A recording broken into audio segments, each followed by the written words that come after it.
Good afternoon. The President, a couple of updates here before we get started. The President has been briefed on the shooting at Marshall County High School in Kentucky. Our thoughts and prayers are with the victims and families there, and we offer our sincerest appreciation to the heroic Marshall County deputy who apprehended the shooter. A few more updates before we bring up a couple of special guests. I'd like to leave no doubt where the White House stands on the Flake, Graham, and Dermot agreement on immigration reform. In the bipartisan meeting here at the White House 2 weeks ago, we outlined a path forward on 4 issues: serious border security, an end to chain migration, the cancellation of the outdated and unsafe visa lottery, and a permanent solution to DACA. Unfortunately, the Flake-Graham-Durbin agreement does not meet these benchmarks. In fact, it would not secure our border, encourage more illegal immigration, increase chain migration, and retain the visa lottery system.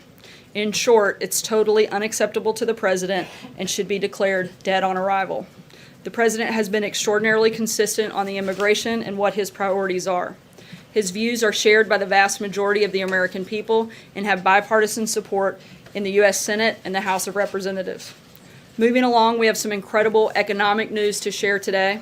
J.P. Morgan Chase announced this morning that because of the Trump tax cuts, they will raise wages for 22,000 of their employees, create thousands of new jobs, and increase small business by lending $4 billion. In total, these moves are part of a $20 billion investment plan for which J.P. Morgan Chase directly credits the passage of the Tax Cuts and Jobs Act, as well as the President's historic efforts to rolling back job-killing regulations. Also, Disney announced that over 125,000 employees will receive a $1,000 cash bonus, and the company is investing $50 million into a new employee education program. Lastly, Verizon announced today that all of their employees, other than the top management, will receive 50 shares of restricted stock. This amounts to about $2,500 per employee. Employees will further share in the company's success, Verizon said in a release. We're only 1 year in, and the President is just getting started. But we're pleased to see that our great American workers and families are already feeling the positive effects of the President's policies. As you know, the President will be traveling to the World Economic Forum later this week, so I brought in a couple of special guests to preview that trip. NEC Director Gary Cohn, who played a major role in the tax reform effort, and National Security Advisor General H.R. McMaster will discuss the trip and answer questions specific to that topic, and then I will be up with more information and to take your questions. Thanks. General. I'm not general. I might be general. In general. In general, thank you very much. Good to see everyone. Thank you, Sarah. It's great to be here today with General McMaster, my cohort in briefing you guys. As Sarah said, we're going to the World Economic Forum to share President Trump's economic story and to tell the world that America is open for business. We want the world to invest in America and to create jobs for hardworking Americans. President Trump's economic agenda has unleashed the U.S. economy, and we are growing. His policies have led to a rising stock market, low unemployment, and strong GDP growth. The administration's commitment to deregulation and our passing of comprehensive tax reform have helped level the playing field for our businesses and our workers. As a direct result, President Trump's tax reform and tax cuts, over 100 companies have announced policies that will create jobs, benefit our workers, and grow our economy. This story will only get better as we continue to invest and rebuild America's infrastructure. At the World Economic Forum, we will reiterate America's commitment to domestic and global economic growth and prosperity, strengthen close ties with other world leaders, and catalyze international business support for the President's agenda. President Trump will reiterate that a prosperous America benefits the world. When the United States grows, so does the world. The President will continue to promote fair economic competition and will make it clear that there cannot be free and open trade if countries are not held accountable to the rules. As the President has said repeatedly, America and his administration supports free and open trade, but it needs to be fair and reciprocal. We will now share a little bit about the President's schedule on the economic agenda, and then I'll hand it over to General McMaster to discuss our national security priorities at the World Economic Forum and the President's meeting with world leaders. The President departs tomorrow evening and arrives Thursday morning local time in Switzerland. On Thursday, he will have a variety of meetings with world leaders and a quick meeting with Klaus Schwab, the founder of the World Economic Forum.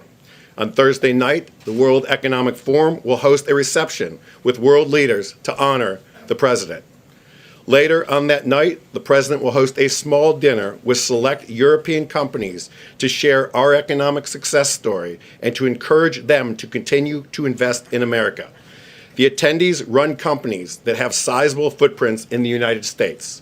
They have invested in our economy, and we want them to continue to do so and encourage others to join them. The President looks forward to hearing from these CEOs on how his administration can help them continue to grow their businesses in the United States. On Friday, he will have more meetings with world leaders, and then he will deliver his speech that will emphasize everything we have talked about today. Now I'll hand it over to General McMaster to talk about the meetings. Good afternoon, everyone. Thanks. The President will use this travel to the World Economic Forum to reiterate his commitment to mutually beneficial partnerships and, as Gary said, to fair and reciprocal international economic systems. As the President has repeatedly said and has made clear in the national security strategy, economic security is national security. The President will also use his time in Davos to discuss other national security issues, including the international effort to denuclearize the Korean Peninsula, our coalition to defeat ISIS, our efforts to counter Iran's destructive agenda to perpetuate violence across the greater Middle East, as well as Iran's ballistic missile activity and the fundamental flaws in the Iran nuclear deal.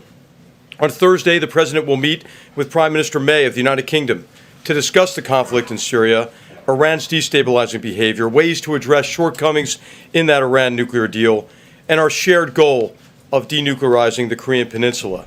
He will also meet with Prime Minister Netanyahu of Israel to reiterate America's strong commitment to Israel and efforts to reduce Iran's influence in the Middle East and ways to achieve lasting peace. On Friday, the President will meet with President Kagame of Rwanda, who is currently the chairman of the African Union, to reaffirm the U.S.-Africa relationship and discuss shared priorities, including trade and security. He will also meet with President Berset of Switzerland, the host host nation for the World Economic Forum, to discuss bilateral investment, economic growth, and innovation. In all his meetings, the President hopes to increase economic opportunities for the American people, to build partnership to address common security goals, and to find new ways of reforming international and regional organizations to make them more effective and more accountable. The President looks forward to a very productive trip. On behalf of the American people, thank you. He outranks me, so he said I had to come up here first. All right, go ahead. I guess the first question, your economic, as far as economic growth, we just had a litany of businesses that are going to give back to the American people. But isn't it unfair to give the President credit for that? They already had that money in their coffers, right? I mean, what we're saying, they would have not turned it loose otherwise? And then I had a second question for him. Well, I would disagree with your premise completely. You know, look, if they had their money in their coffers, they could have done it last year, the year before, the year before, the year before. Since we have passed the tax reform plan, all of these announcements have been made. And if you look specifically at the words in most of these press releases, all of them are talking about the regulatory relief, which we saw in the J.P. Morgan announcement, and we've seen the tax plan mentioned directly, that companies now feel more comfortable about the economic position they're in. They feel better about the U.S. economy. They feel more confident about their earnings, and they feel like the lower tax rate allows them to share more of their potential earnings with their employees. So I think there's 100% correlation between what we've seen these almost close to 200 companies do and what we have done from a regulatory standpoint and more a tax policy standpoint. And my follow-up question to you, General McMaster, you mentioned North Korea. They have said that they are in talks with South Korea. Has the president's policy led to where we are now? And how big of a threat is North Korea now compared to even 3 weeks ago? Yeah. Well, as President Moon has said, it is the president's policy, his ability to rally international support behind the campaign of maximum pressure that has made a significant difference. And what you see that's fundamentally different from a year ago is the common commitment across all nations that denuclearization is the only acceptable outcome on the peninsula. Second, that the international community and China in particular does have a great deal of coercive economic power to be able to bring to bear to this. And the third element is that everyone recognizes that we can't repeat the mistakes of the past, really to fall for what in the past has been the North Korean ploy to create the illusion of success in talks and to use that to lock in the status quo as the new normal while they continue to pursue these programs with undiminished vigor. So the danger is growing, and I think it's important for all of us to recognize the North Korean regime for what it is and how grave a threat this is to the world. One other thing, let me follow up, is on the wage increases, the hourly wages going up, that's obviously coming out of future earnings. And the stock grants are obviously companies making an investment in their future. We're going to go to you right back. Yeah. Thank you, Gary. I have one question for you, one for the general. So the president is traveling to Davos to present his America First agenda. How can one square an America First agenda with goals of increasing trade? The president has spoken many times of trade deals and other international agreements in which the U.S. is being ripped off and other countries are laughing at us. Does he believe that all of these negotiations and agreements are inherently zero-sum, and that for America to come first, do other countries have to take a backseat, or can agreements be truly win-win? Look, the president believes we can have truly win-win agreements. America First is not America alone. I said in my remarks, when we grow, the world grows. When the world grows, we grow. We're part of it. We're part of a world economy, and the president believes that. He's going to talk to world leaders about making sure we all respect each other, we all abide by the laws, we all have free, fair, open, and reciprocal trade. And if we live in a world where there are not artificial barriers, we will all grow and we will all help each other grow. And the president truly believes that. He went to the G7, he went to the G20, he went to NATO, he went to APEC, he's gone to the UN. He's talked about these he's talked about these positions consistently, and this is exactly what the president is going to talk about at the World Economic Forum. One for the general also. General McMaster, there have been reports in the news recently that authoritarian leaders in other countries, particularly in Southeast Asia, are using one of the president's favorite phrases, fake news, to describe reporting that is not flattering and reflects poorly on their country and reports inconvenient truths. And President Trump has made a point of not publicly talking about things like human rights and freedom of speech, freedom of expression.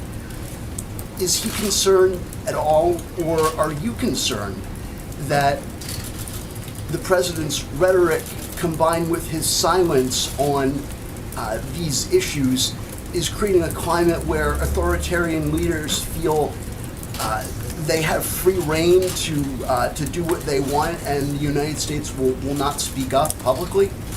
Well, it's just not true. It's just not accurate that the president hasn't spoken loudly, both in words and in deeds against those who violate human rights. So I would ask you to go to his speech that he delivered in Warsaw, where he talked about the importance of individual rights and rule of law. I would say go to his speech in Riyadh, where he said all nations of the world have to come together to defeat this wicked ideology that perpetuates terrorism. I would say look at his UN General Assembly speech, where he defined sovereignty as strong sovereign nations who respect the sovereignty of their citizens and the sovereignty of their neighbors. Look at his deeds. Look at his deeds in confronting the most brutal dictatorial regime in the world, North Korea. How could that not be a human rights issue? How about in Syria, when the Syrian regime committed mass murder of its own people with the most heinous weapons on earth? What did the president do? He struck against that regime's ability to deliver those weapons. How is that not human rights? Look at the Cuba policy, when the previous policy had done nothing but strengthen the grip of that authoritarian regime. There's a new Cuba policy, which now tries to encourage a more pluralistic economy and different power centers within Cuba that can better protect the rights of the Cuban people. Look at what the president has said and done on Venezuela. The list goes on. So this false premise that the president hasn't spoken on human rights, it's demonstrably false in words, but also in deeds. Thanks for that question, though. General, last time you spoke from that podium, you mentioned that it wasn't useful to shout about human rights. General McMaster, there's been a lot of talk about you possibly going back into the military. Can you tell us today if you plan on staying in your current role or if there's consideration for you to leave? No, I have a job. It's a tremendous honor to do this job every day, to advance and protect the interests of the American people, to do my best to provide options to our president, and once he makes decisions, to assist with the execution of those decisions. So I have a job, and it is my intention to go as long and as hard as I can in service of the president and the nation in this job. Thank you. Gary, I was just wondering if you could talk a bit about what went into... And by the way, he does a really good job. And actually, don't let me forget to ask you if you're staying in your current job, too. But first... Over here? Yes. You can answer that one. I know first you're going to go to Davos. I wanted to make sure I understood what went into the president's decision to go to Davos. He's the first sitting president to go since 2000. A lot of what this forum is about seems to go against his populist America First agenda. Can you explain the decision-making process? Again, America First, not alone. The president is very proud of the accomplishments he's created in his first year, with the GDP growth, on the unemployment numbers, what's going on in the stock market, what we've done in reg reform, which is an artificial tax on businesses, what we've done on tax reform. We are competitive today. We are competitive with the rest of the world. We have a tax rate that's competitive with the rest of the world. The president is going to Davos to speak to world leaders about investing in the United States, moving businesses to the United States, hiring American workers, changing the direction of our economy to be one of the biggest and best and most efficient economies in the world. The president has done that, as I said, as he's gone around the world. That's what he's talked about. He is firmly committed to keep doing that and being the best salesperson the United States has to drive economic growth and drive prosperity and drive a better quality of life for American citizens. Gary, can I ask you really quickly? Yeah. You've talked a great deal about some of the positive economic numbers. Can I get you to drill down on workforce participation rate? DOL, I think, gave it a 62.8% back in June of 2017. What can or is the administration doing to get that number up, say 70, 75 and higher? So I talk about it the first Friday of every month, well, sometimes the second, when the unemployment number comes out. We had two really disappointing components of the unemployment rate, of the unemployment reports, not just this year, but for the last 3, 4, 5 years. We've had no wage growth in the United States, and our participation rate has remained stagnant at best. Part of our tax reform plan was to get people back into the workforce. We need to create more jobs.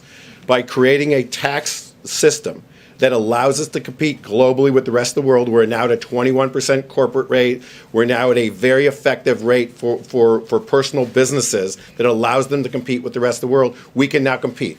When you compete against the rest of the world, you grow your business, you hire people. When you hire people, you compete for labor. When you compete for labor, you compete by wages. We need to see wage growth in this country, something we haven't seen in almost a decade. As we see wage growth, we will make it economically realistic for people to come back into the workforce. It will make sense for them to come back in the workforce. The alternative cost of staying out of the workforce will be way too high once we start seeing wage growth. The big catalyst for everything we're doing is to create better jobs, higher paying jobs, bring more people into the workforce, and grow our economy and tax a broader base. That's exactly what our whole premise is based on. And so far, the very early data looks very good. So we're excited about where we're going. Thank you. Today, the president announced new tariffs, and the prime minister of Canada also announced a big trade deal with 10 other countries. What do you say to critics who argue the president is giving up the United States' seat at the global trade table? First of all, I disagree. Today, the president announced the culmination of something that's been going on for a long time. These were individual companies that tried various remedies. I mean, if you read the cases, they're extraordinary what these companies had to go through to try and protect American jobs and American workers against unfair practices from other countries. So you finally see companies bring cases in a bipartisan system. They go through the system. It goes up to the USTR. The USTR makes a recommendation based on the bipartisan committee's recommendation, and the president makes a final ruling. The president made a ruling that will make the U.S. competitive and help us grow our economy. It just so happens on the washing machine side, both of the companies that have been creating enormous problem for the U.S. Manufacturers of washing machines are going to open up manufacturing facilities in the United States, hiring over 1,600 workers. That's exactly what the president wants to see. He wants to see companies moving to the United States to build their products in the United States. So ultimately, we're getting the outcome that we want to get. On the solar panels, he left enormous amount of latitude in that decision that where we actually have a business which is making the panels, not the actual cells. The cells can be imported. We're protecting our panel makers because we do make panels here in the United States, and we should continue to make panels and hire more workers in the United States. On the broader point of having Canada, take the lead on a big global trade deal, and the United States really pulling out of some of the global trade deals, are you not concerned, is there not concern within this administration about giving up the United States? The president said this through his Asia trip. He said it in Europe.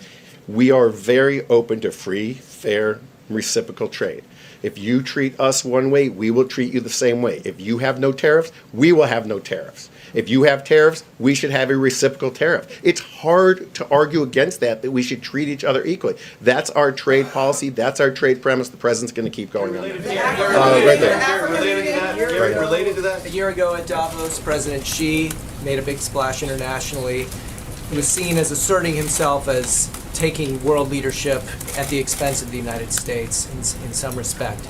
Is President Trump going to make any effort to counter that? And is his appearance here any effort to counter that? The president's appearance is there to sell his accomplishments, to remind the world that we are open for business, that we're a competitive country, that we have made America very competitive, and that everyone should understand what he has accomplished in his first year and what we're going to continue to accomplish in the next 3 remaining years.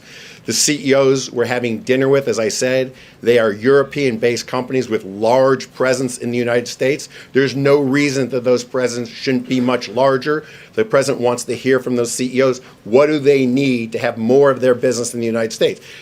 He's doing exactly what he should be doing to grow our economy and create jobs in the United States. What concern is there about China and the influence that it's exerting now, and a lot of people observing that it's exerting because the U.S. has pulled back from a lot of these international Look, agreements? the U.S. is pulling back from nothing. The U.S. is involved. When the president was out in Asia, he talked about trade agreements and his willingness to have bilateral trade agreements with many of the countries he visited in Asia, and we're more than willing to have bilateral trade agreements. Go ahead. Can both of you gentlemen, Right behind you. He's calling me mom, I'm sorry. Let me get behind you. Yeah. Yes, I'd like to get both of you to talk about Good. about the Africa meeting. It deals with economics, It deals with national security as well as immigration in light of all of the controversy over immigration and the alleged racist comments that were made. Can you both talk about that and also how you're trying to quell the upset of the African Union and the African leaders after last week? I've talked Okay. enough. Well, the president will be building on what was a very successful meeting with African leaders on the side of the UN General Assembly late last year. And it was in that meeting, in some remarks that I think could have received broader attention, the president laid out a very clear direction for our relationship with key African nations in particular. And the need is obvious for us to work together on issues of security. Our interests overlap completely in the area of transnational terrorist organizations and others who are attempting to polarize societies and create these cycles of violence, tribal and sectarian violence, that is a grave threat to security and then also of prosperity as a result. And our interests overlap in encouraging American investment in Africa and African investment in the United States. The President and Administrator Green have laid out a very clear vision for how we want to evolve our economic relationships and our development initiatives in Africa in particular, in the national security strategy. Africa is the perfect place for us to transition from just delivery of assistance to robust trade and economic relationships that benefit the people of the United States and the people of Africa. And as you know, there have been some tremendously successful programs. The PEPFAR program, for example, that shows the power of when the United States works with key African leaders and communities to take on threats that are health involved, but also you see tremendous security cooperation and relationships over time. So there's a lot they're going to be able to talk about, especially because President Kagame is going into the presidency of the African Union. So it'll be a discussion about how to advance a mutual agenda that is in the interests of the African continent and nations within that continent and the United States. To the economic summit, sir, please. The economics of Africa, if you don't mind. How would you characterize the relationship with Britain at the moment, given the decision of the President to pull out of his trip to the UK next month? And do you think that there will be a fresh arrangement made for a visit to take place in this foreseeable future? Well, of course, the President's prioritizing his meeting with Prime Minister May because we do have a special relationship. It's a special relationship not only in words, but it's how we work together really on every issue. It is very, very hard to find any place where our interests don't overlap almost completely with those of the United Kingdom. And we are working together in a very effective manner at the UN, for example, on some of these problems, but then in a bilateral sense within international organizations, but bilaterally. And so the President will talk about those key topics of mutual concern. You can imagine, what those are. And so that we have seen there obviously no diminishment, only growth in strength of our relationship and cooperation with a great ally. It was upset that you pulled out of going? I'm going to go two more. I'm going to go you, and then back to Eamon in the back, who I was calling before. You mentioned the president wants to make bilateral trade agreements, and he's made pretty clear he doesn't like multilateral ones. Could you just tell us what bilateral trade agreements are in the works right now, and what do you think will be the first ones completed? Look, we've got Ambassador Lighthizer working on a bunch of different agreements as we speak here. He's also involved in NAFTA renegotiation. We're also having conversations with Korea on renegotiating some of the terms in Korea. So he's got a lot on his plate right now. There are some new discussions that we're starting to work on. So there are things. I'm not going to. I'm going to let Ambassador Lighthizer handle his negotiations in the fashion he wants to handle them, and when he thinks it's time to make them public, he'll make them public. Amy, last question. Yeah, thanks, Gary. Then you can have Sarah back. You guys are going to be in a hotbed of globalization tomorrow at Davos. You're going to get a question about the tariffs that you put into place. The question is often asked by critics, isn't this just hurting American consumers who want to go out and buy washing machines or solar panels? They're going to pay a higher price at the store when they go to do that. How do you answer that criticism? Well, on the washing machine situation, as I said, both of these companies are opening manufacturing plants. One of them could be open within the next 30 days or less, which will hire 1,000 new employees there. So they will be manufacturing washing machines here in the United States. we do have a very large domestic manufacturer of washing machines. So when we've looked at it and we've studied this quite extensively, and I said, this was a very rigorous process that went through a bipartisan committee. They made a recommendation.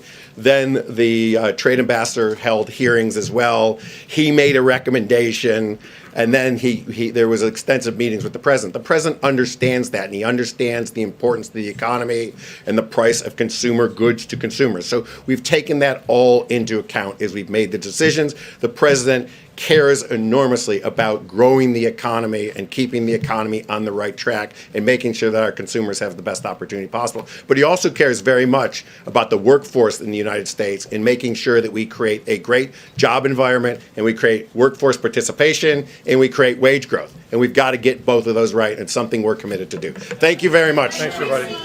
What? To follow up, you've been to Davos a lot over the course of your career.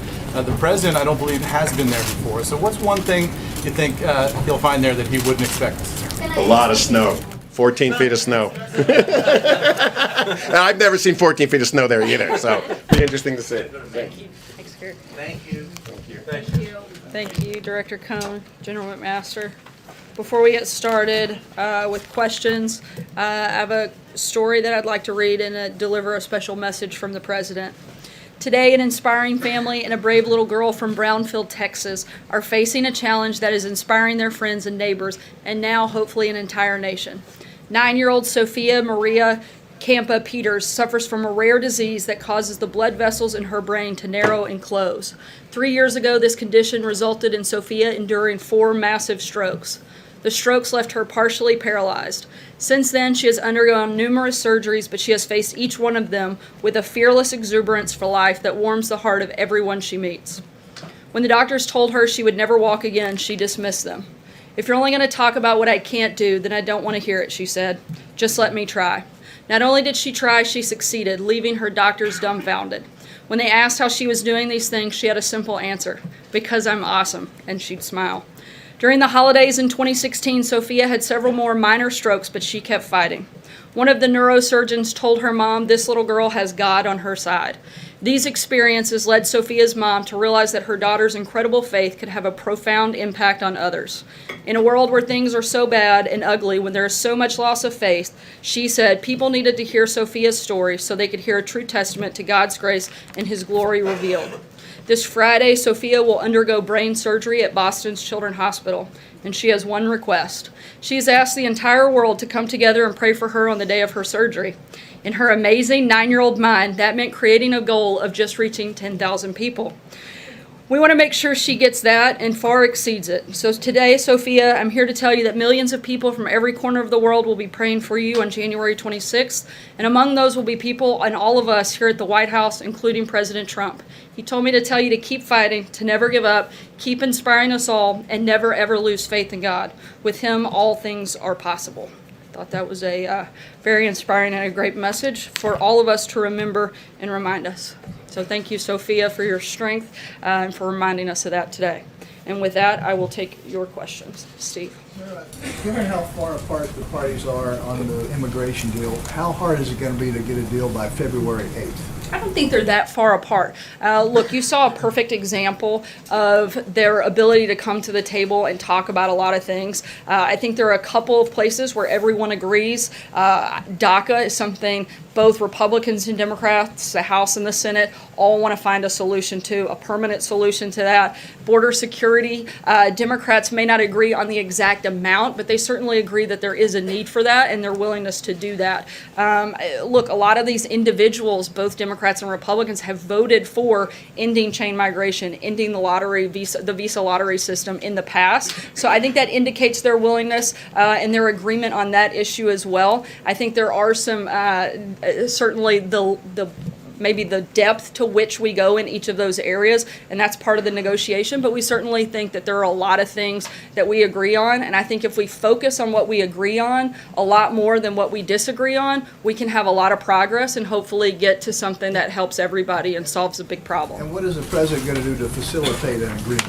Look, he's going to continue what he has been doing, talking to members from both the Republican side, Democrats, House, Senate, and one of the things I think that has been very important in this process, and one of the things I think was really important in the shutdown process, is the president has laid out exactly what he wants to see, and he's laid out the principles that need to be addressed for a piece of legislation that he's actually willing to sign. And I think that is a huge and first very important step, and then he'll help facilitate those conversations and negotiations as we move forward. Cecilia. The president said today nobody knows for sure whether they'll be able to reach a deal on DACA. Could this White House envision a scenario in which these dreamers are deported? Would that be something the president is okay with? Look, I think the president has stated what he would like to see happen. And at this point, the president is willing to sign something to find a permanent solution for DACA. And he has placed the responsibility, which the Constitution has placed, and he has reminded Congress that it is their job to actually get that legislation passed and send it to him. Again, he's going to play a big role in the process, but it's on Congress to get that legislation through the two bodies and hit the president's desk. And the budget director said today that the president's position on DACA depends on what the White House gets in an immigration deal. Is the White House using these dreamers as a bargaining chip? Is that the strategy?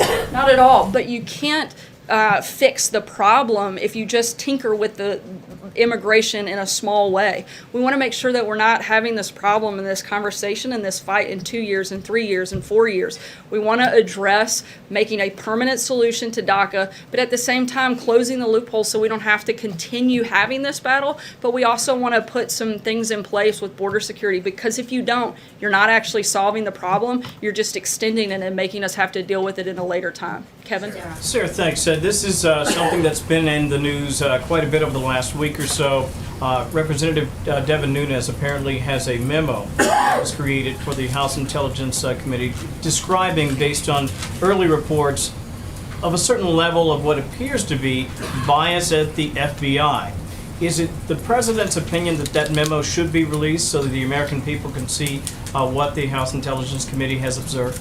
We certainly support full transparency, and we believe that that's at the House Intel Committee to make that decision at this point. And as I said yesterday, and we've said many times before on a number of different issues, we certainly support that transparency. It sounds like there are some members in the House that have some real concern with what's in that memo and feel very strongly that the American public should be privy to see it. And at this point, I haven't, but so I'm going to lean on these reliable individuals to go through that process of what that looks like. But again, we support full transparency on the Seen it by chance? Not that I'm aware of, no. Sarah, apparently what the memo is based on is underlying intelligence or information that resides in the executive branch at the Justice Department. So as the original classification authority, would the president be willing to declassify it so the whole country can see it if he believes in transparency? That would take the question away from Representative Nunes and his colleagues in the House, and he could make it himself. I haven't had that conversation with the president. Right now, I think it's going through the process, through the House Intel Committee, and we feel like they should play that role at this point. And if it doesn't happen, then we can address it at that point. Jordan? Thanks, Sarah. I want to go back to immigration. There was a group of conservatives in the House who believe they have a bill that fits all the criteria the president laid out, the Goodlatte proposal.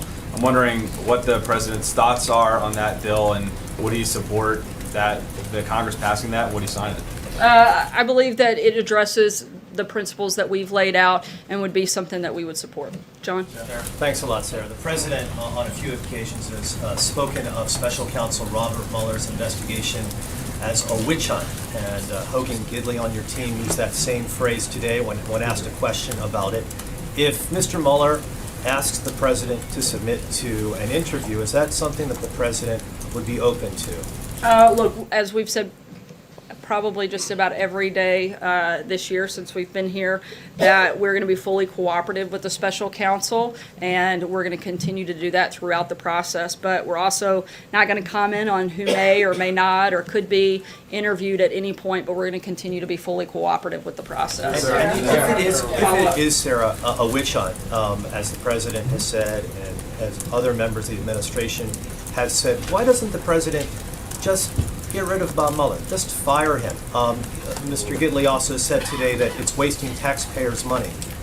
In that regard, why doesn't he just end the investigation because it's wasting the taxpayers' money? Look, we want to see this come to a complete and full conclusion. I think we all know what everybody in this room would do if the president did that, and I don't think that's helpful to the process. The president wants to see this end, and he wants to see them finally come to the same conclusion that I think most everyone in America has, that there is nothing to this. They've spent the better part, most of you have spent the better part of a year looking, digging, obsessing over trying to find something and have yet to find anything. In fact, a CNN reporter actually admitted over the weekend that when you talk to people about Russia, and that's all we talk about at CNN basically, they say they don't care because it doesn't have any effect on their lives. Frankly, this administration, we've said it time and time before, there was no collusion, there's nothing to it, we're ready to move on. Clearly the American people are, and my guess is some of you are probably tired of talking about it as well, and hopefully we'll get to that point soon and we can do that. Just a couple questions on immigration. You sound a lot more conciliatory today. When you talked about Democrats voting in the past to end chain migration, that was part of the Gang of Eight bill, which was a comprehensive immigration reform bill. And you said you can't just tackle this in a small way. Do you want to have a much bigger bill to solve the whole immigration problem? Is that what you're talking about? As we said, and the president stated when he had the meeting where everyone was at the table, we'd like to see at a minimum in this first phase those 4 principles addressed, and then beyond that there are other areas that we'd like to look at past that, but right now we're focused very singularly on making sure these 4 principles are addressed. But in terms of those 4 principles and how they're addressed, you just said you wanted chain migration addressed, but you said maybe the depth to which we go into it can be negotiated. No, I said the depth to which we agree is the point I was making. That Steve was asking specifically about the differences of Republicans and Democrats. But are you insisting on a complete end to chain migration for the president to not deport the Dreamers? We would like to see an end to chain migration, yes. If you don't get it, is he willing to start deporting them on March 5th? Because that's... Look, I'm not going to debate or negotiate with you, Mara. That's what we're working on doing with the House and the Senate. And we're going to come up with something that gets us to a place where we end chain migration. That's one of the priorities that we've laid out from the administration. Peter. Sir, let me ask you, now that we know that the special counsel has interviewed the former FBI Director James Comey, it's important to understand exactly what the president's position is on exactly, basically, what went on in the conversation between the two. So the question is simply, is the president saying that James Comey lied when he said Trump, the president, asked for his loyalty and suggested he should drop the Flynn investigation? Look, out of respect of the special counsel, I'm not going to weigh into any matters beyond that, and would refer you to the counsel that... The president's been public about this, so I just want to be clear so I it's clear for the understand American people, not that just he for has been investigators. public about that, and there's nothing else to add at this point beyond his comments, and anything further would have to be directed to the counsel here at the White House, out of respect for the special counsel and their process. Shannon? Sarah, the president tweeted today about these missing text messages at the FBI. He called it one of the biggest stories in a long time.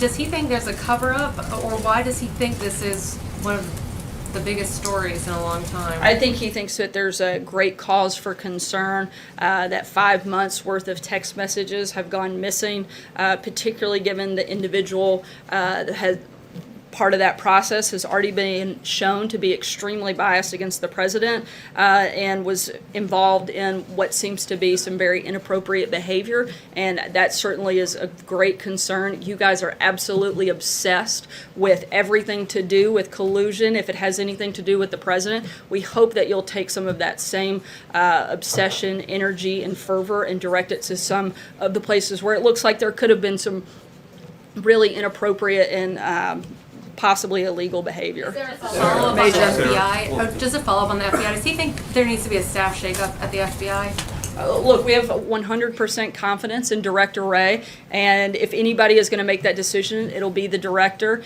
and we're going to leave that in his hands to decide whether or not he feels that there need to be changes made. But related to that, Sarah, does the president have any concerns about Andrew McCabe and his knowledge of or acceptance of what he and others in his administration have identified via the texts and other pieces of information as something that was seriously wrong in the upper echelons of the FBI? We've spoken about the fact that we felt like the FBI at the top with Director Comey and others had been politicized. I haven't spoken with him directly about that, but certainly more generally speaking, that it had become political. That was one of the reasons that the president wanted Director Wray there, so somebody of impeccable integrity, to make those decisions. And if changes needed to be made, he would do so. And the president said today that Director Wray did not threaten to resign. How does he know that?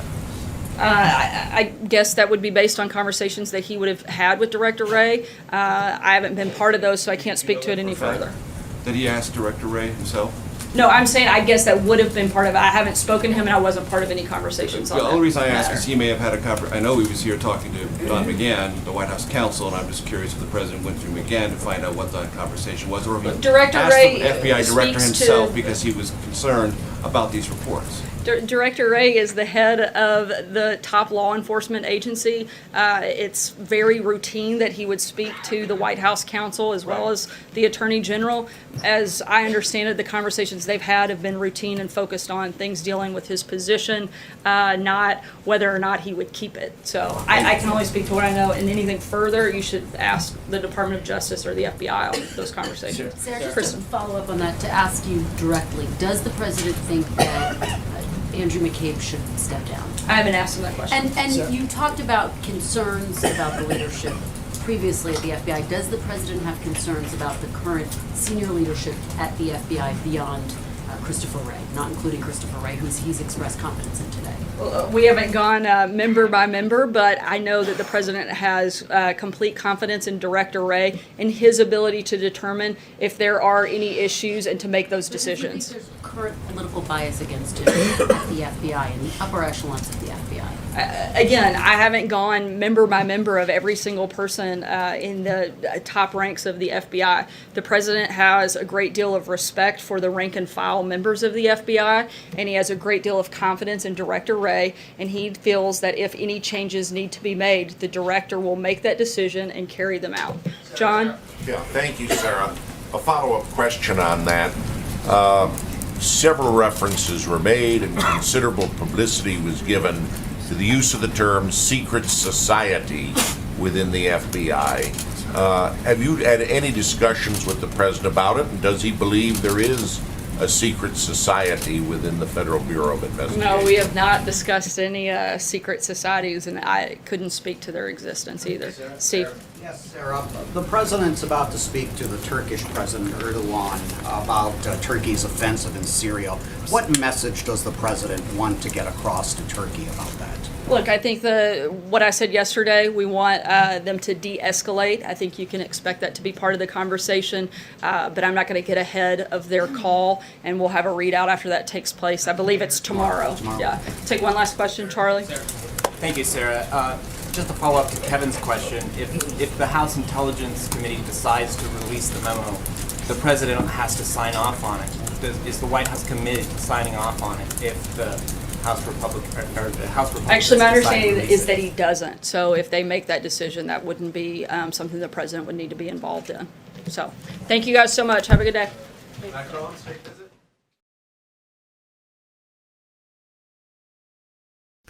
All right, folks, thank you very much for joining us and choosing us as your stream of choice. As you guys saw, there were a couple of questions regarding the memo. I have a news story here that I'm going to be talking about for just a minute. Let me just finish doing this real quick, and I'll be talking about it. It's regarding the memo, and now they're saying that there might be links to Fast and Furious, which is, remember with Obama selling arms to Mexico that ended up in the hands of cartels. And also the IRS scandal where they were saying that the IRS was targeting conservatives, especially the Tea Party. So let me just get it real quick so I can, read it for you. And according to Representative Paul Gosar, Republican of Arizona, he is suggesting that the Obama administration had weaponized the executive branch in pursuit of partisan political purposes. And they're talking about They're talking about, like I said, Fast and Furious, IRS scandal, and the Benghazi scandal. So the Benghazi scandal also is going to be linked within the memo. All of this information is going to be coming out, folks. It's all 100% corruption. We're going to be writing about this on our website at goldenstatetimes.com. Most likely, I'm also going to be making a video about this, so stay tuned later on today. This is just getting started, folks. This drop, if the memo drops, it's going to be devastating to the Democrats. It's going to expose every single corruption, well, not every single corruption, but one of the biggest corruptions known in history from an administration. This is going to make every other corruption scandal look like nothing.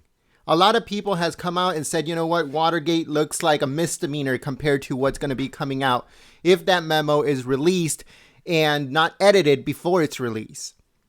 So make sure that you guys stay tuned here at Golden State Times, because again, the memo is going to be tapping into Fast and Furious, Obama selling arms to Mexico that ended up in the hands of cartels, IRS targeting conservatives, and also the Benghazi thing with Hillary Clinton. And you guys know that right now the investigation into Hillary Clinton's emails and the Benghazi scandal, all that stuff is open also. So all that is going to be tying together. So make sure that you guys subscribe to the channel here at Golden State Times. And make sure that you guys also give this video a thumbs up and you guys share it on social media. Thank you very much for joining us. Thank you very much for tuning in to Golden State Times. If you subscribe today, welcome. And also thank you very much for sharing the stream on social media. You guys do an amazing job and you guys help us out immensely. Thank you so much to the moderators for keeping the chat clean and enjoyable for everyone. And yeah, folks, stay tuned. We're going to be posting a whole bunch of news articles on our website, goldenstatetimes.com. And also, we're going to be posting stories here on our channel on YouTube. So stay tuned for those videos. If you guys want to get everything into one place, make sure you guys sign up to our newsletter. The link is in the description below. It's called the Golden State Times Daily Briefing. It comes packed full of news, articles, videos you might have missed, all that stuff straight to your inbox every single day. So make sure that you guys sign up. The link is in the description below. Thank you very much, folks. See you guys here next time. My name is Gent. I'm from Golden State Times, and I'll see you soon. Peace.